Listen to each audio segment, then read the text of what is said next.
আজকে চলে এসেছি আমি একটা কালী মন্দিরে, যে মন্দিরে মূর্তি ছাড়া মায়ের পুজো হয়, আর এটা গনুয়া কালী মন্দির। তো আমি বাড়ি থেকে বেরিয়ে পড়েছি, আজকে মায়ের মন্দিরে যাব।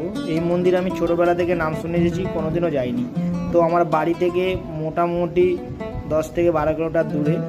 তো মায়ের মন্দির, মায়ের এখানে মূর্তি নেই, কিন্তু মায়ের ফটোতেই পূজিত হয়। সমস্ত কিছু তোমাদের দেখাবো মন্দিরটা।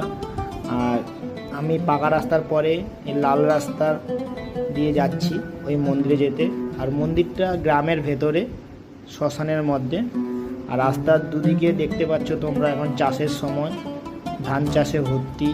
আর মাঝখানে সেই লাল মাটির রাস্তা, সেই লাল মাটির রাস্তা দিয়ে আমি পৌঁছে যাব মায়ের মন্দিরের কাছে। আর বেশি রাস্তা বাকি নেই, এবার চলে আসবো মায়ের মন্দিরের কাছে। চলে এসেছি, এই সেই মায়ের মন্দির। মাকে দেখতে পাচ্ছেন আপনারা।